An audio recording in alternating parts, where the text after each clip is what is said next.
Hey, what's up, 185? All right, today we're going to talk about developing self-awareness. Self-awareness is the most important aspect of personal development. It determines nearly everything else, including whether you're able to stay motivated and achieve goals. As you peel away the layers, you'll soon discover wonderful things about yourself when you simply become more aware.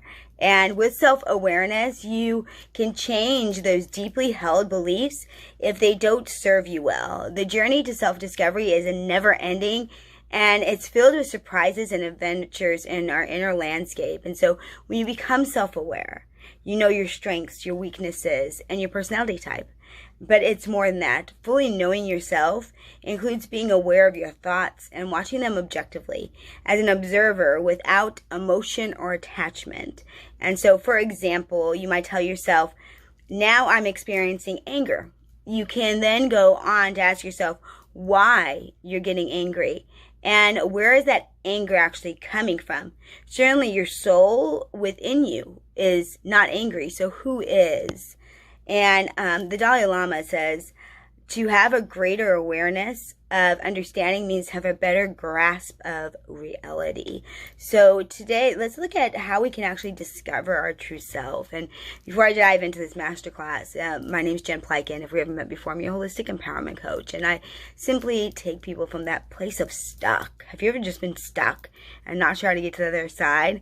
To really the authentic thriving through my 20 years of experience as a personal trainer, group fitness instructor, nutrition coach, and life and transformation empowerment coach. And as an educator for 16 years as well, combine it into one complete solution, looking at the whole person. So I realized as a trainer that we were missing something. I combined the nutrition, I combined the workouts, but still I myself was struggling to get past some big blocks in my life, as well as clients. I wasn't seeing the success I wanted. And so what I discovered was the fact that there's so much more tied to it. We have to look at ourselves holistically, and until we're fit in our mind and our hearts with our emotions, we can never really truly be fit physically. So we learn to be fit as a lifestyle, something that's doable, sustainable, realistic, and practical.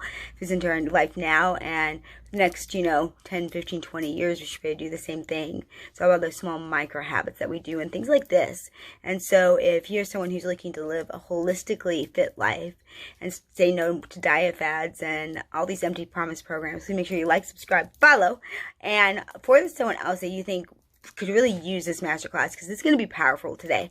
At the end of the masterclass, I'm going to direct you to where you can actually download a free workbook that goes along with this. And so that way you can actually empower yourself, as well as I will have this in my 5-day Embracing You, 5-day journey to self-acceptance and self-love challenge. That'll be free here on YouTube as well. But let's dive in. What do you say? So discover your true self. Go deeper into yourself and peel away those layers until you can see who you truly are. This is sort of an analysis and probing that will help you answer the great question of the minds have asked for centuries. Who am I? You may be an artist, but that's only the face you show the world. Identification as an artist can create limitations too. By defining who you are, you may categorize yourself and put yourself into a box. For example, a commonly held belief about artists is that they can't or don't make much money. Do you want to define yourself so narrowly? As you explore, you'll discover that you're capable of transforming yourself and creating your own world. And we'll be able to see yourself as you really are. You can either try to escape from this knowledge or welcome it with open arms, an opportunity of self-development. If you welcome it, if you could change the traits you dislike and build on those traits you do like. Frequently, we have behaviors left over from childhood that served us well then, but don't work for us so well as adults. So, there's a quote by Eckhart that I love. It says, a human being has so many skins inside, covering the depths of the heart. We know so many things, but we don't know ourselves. Why 30 or 40 skins or hides as thick and as hard as an ox or bear's cover their soul. Go into your own ground and learn to know yourself there. And, I'm someone who really struggled with this. I felt like I was just not okay as an individual, I guess you could say. And so many people, I felt so judged and misunderstood all the time. It's much like I had to water myself down, not be true Jen. And it really was until I did my 180, that's where the 180 Fit Body Mind method comes from, that I had to do that journey back to myself. And so my transformational coaching and Purpose Quest workshops I do really help people dive deep into that, what I did unlocking that.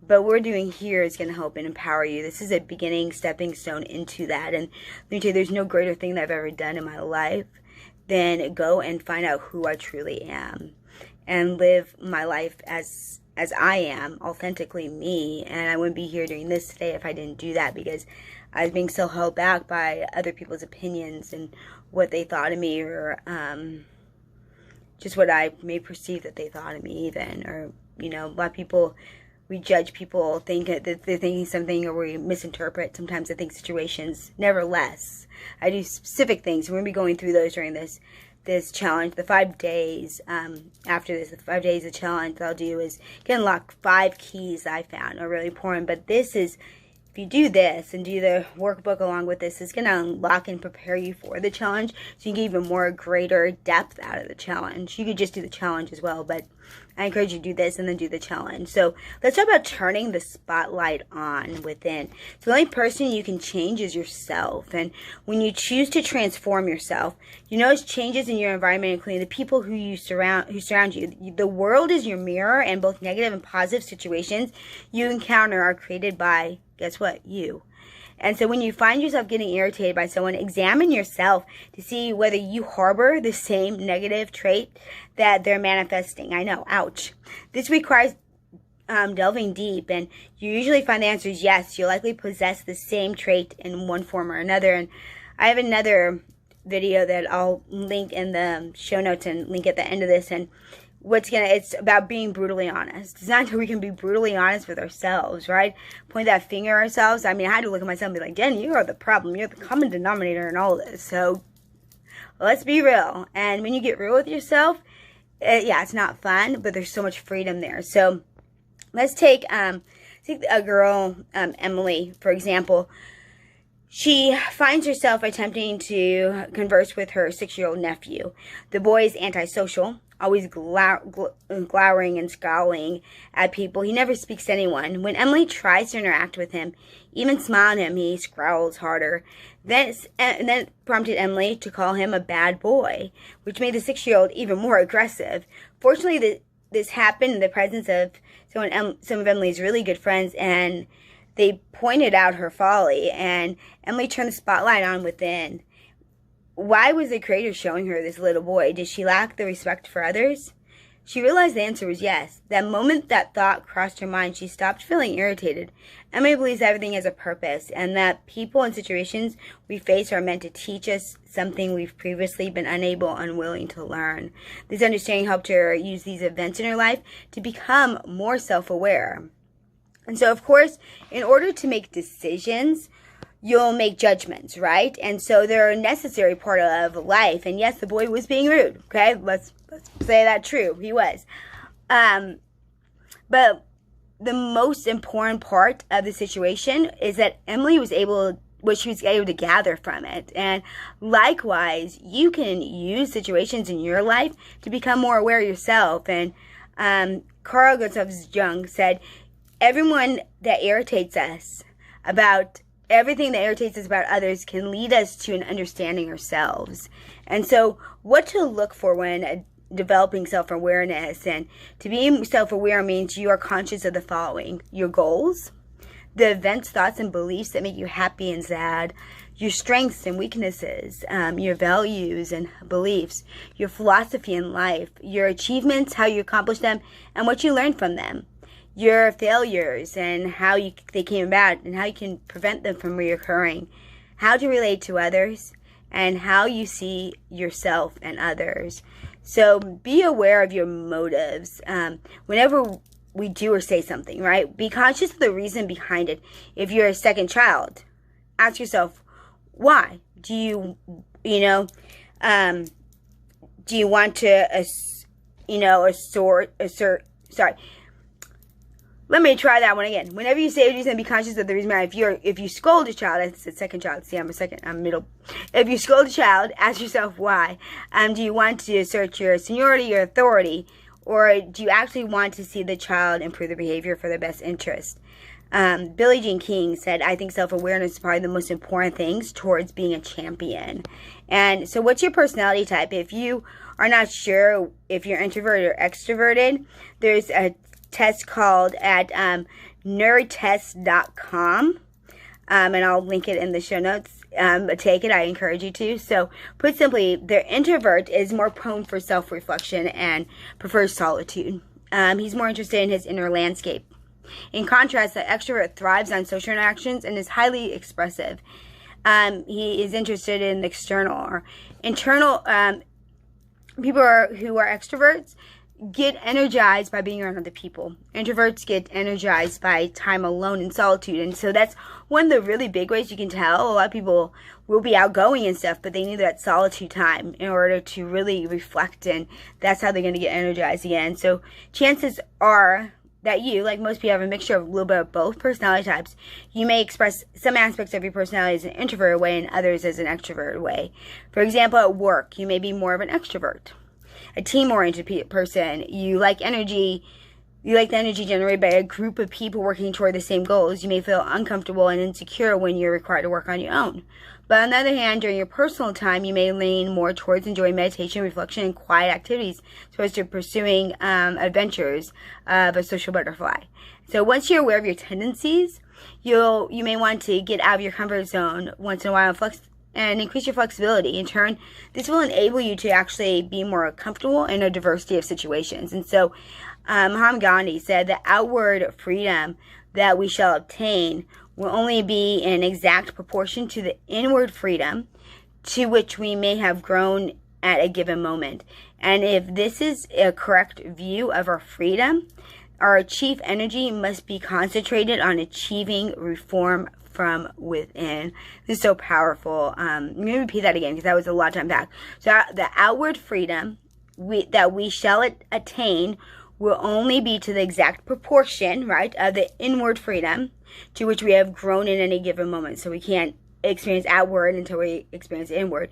And if the correct view of freedom, our chief energy, must be concentrated on achieving reform from within. So we have to really look at how we reform ourselves. And that goes into all the diversity and all the, any kind of prejudice, all that, where this reform happens from within first. So how can you flex your flexibility muscle? Let's talk about that. Step out of your comfort zone. Here are some following exercise. So if you have a piece of paper, grab it. On a piece of paper, sign your name. Notice the feeling, the comfort. This is familiar. Maybe it's even automatic to you. Now write your signature with the other hand. Notice the difference. You'll probably be a little more consciously, right? You'll pay more attention to the process. Does your signature look like the one created with the hand, which usually, right? Probably not. Mine sure doesn't. Write your signature another 6 times using alternate hands. You'll probably begin to feel more comfortable when writing with your non-dominant hand. The signature will also begin to look better, right? If you keep it at it every day, you'll eventually be able to write your signature well on the other hand. In other situations, too, practicing a certain way of being or doing things, such as working on a project on your own, will also, widen the horizon of your possibilities. And there's a great quote that says, I'm not sure who it's by, but it says, everyone thinks of changing the world, but no one thinks of changing himself. So I'm huge about changing myself first. Always that look within. So, all right, so let's talk about what the bleep do we know. The famous documentary made in 2004 marries quantum physics with spirituality. I love this. You see how you create your world with every thought. It's a view shared by quantum physics as well as spiritual teachers like the Buddha. So the TV series cites the example of a Japanese professor emotes photographs that reveal the transformation of water molecules through exposure to spoken or typed words, music, videos, and pictures. Okay, that's so cool. A simple molecule of water becomes a thing of beauty after a priest prays over it. A water molecule from a jar with the word Hitler written on it, appears ugly. Imagine then how our thoughts and words affect us. The human body is about 70% water. This opens up a whole new world of revelation. According to quantum physics, everything is interconnected. We are one with everything. We influence our environment. In the documentary, the propagandist Amanda, played by the Hollywood actress Marlee Matlin, begins to transform her future self. She remembers that the human body is comprised of 70% water and thoughts, and that emotion and words affect the molecular structure of water. We watch her become serene, self-confident being. And Abdicus said, men are disturbed not by events, but by the views which they take of them. Men are disturbed not by events, but by the views which they take them. So the importance of appreciation. Now that we know that our thoughts influence water, remember to thank the Creator whenever you drink a glass of water, right?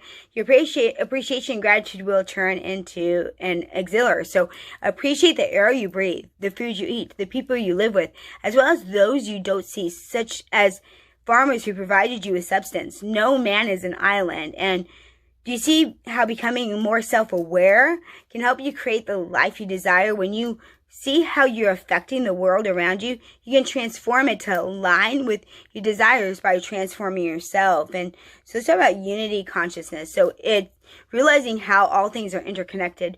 We've entered into the concept of unity consciousness. Being self-aware includes seeing how we're connected to the rest of the world.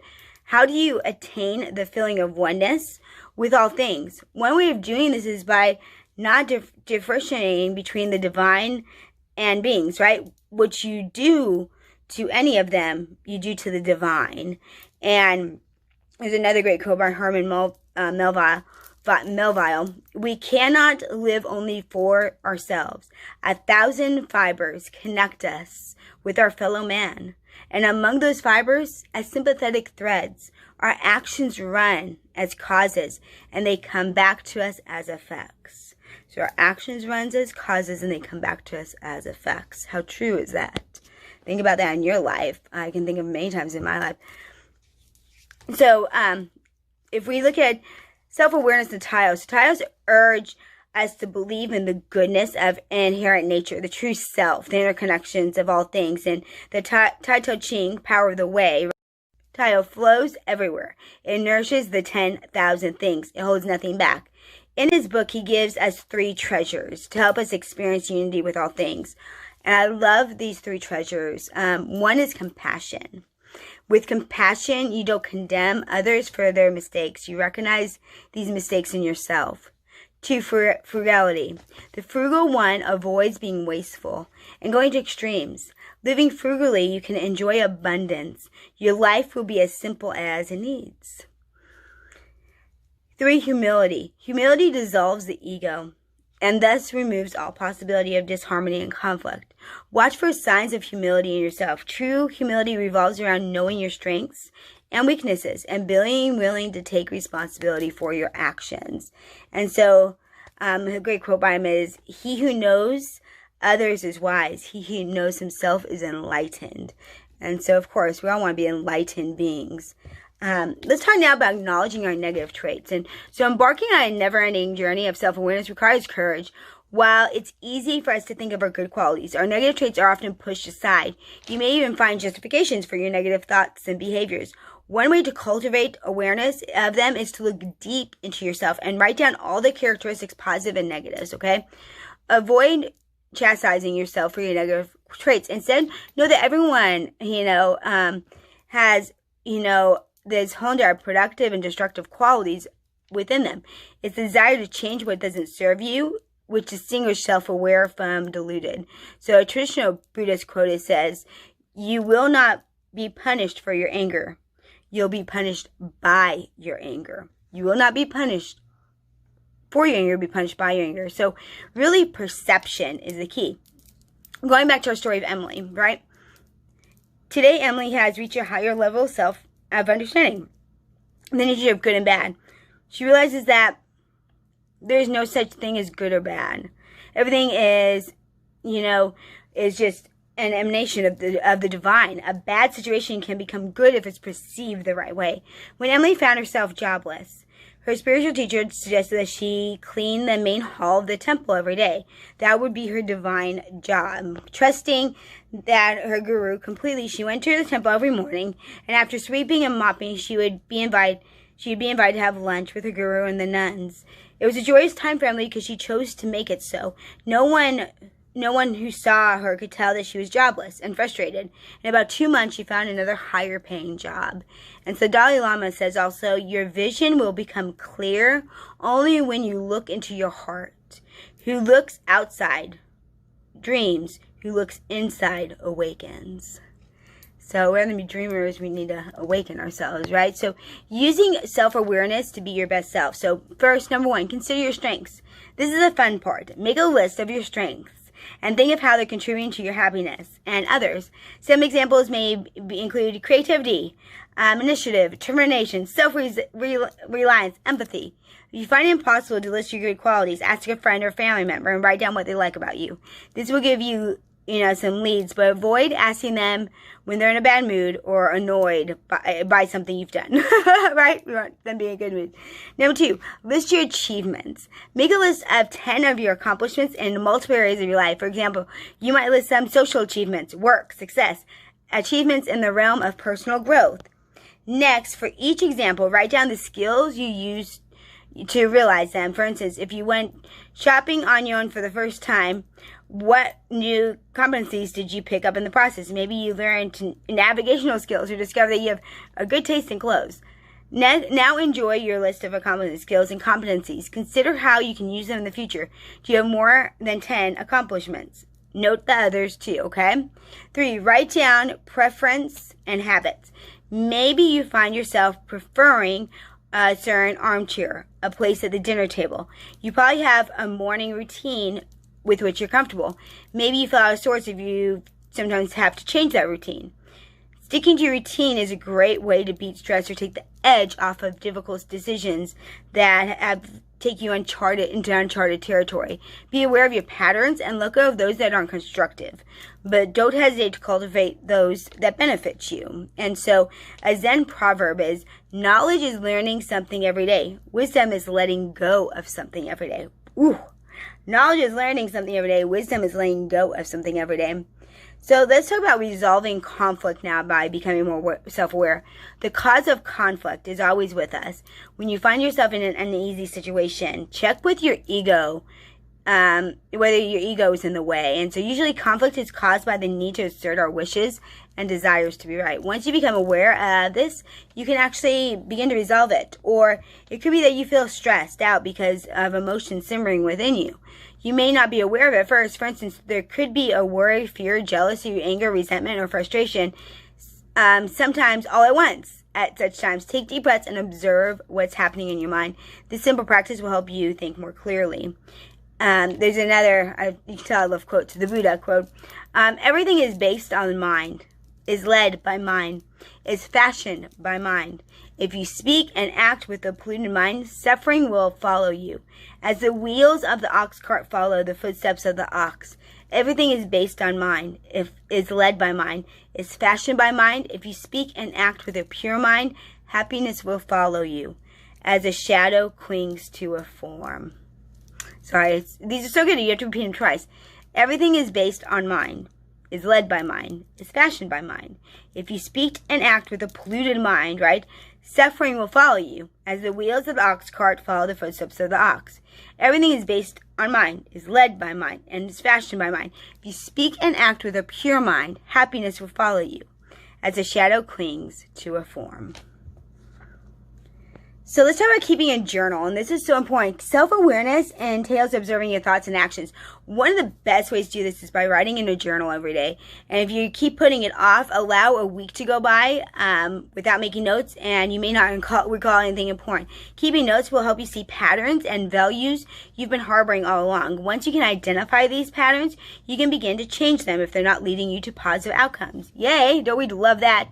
There's a quote by Pietro Artino, I think you say, I am indeed a king because I know how to rule myself. I guess we can be kings and queens.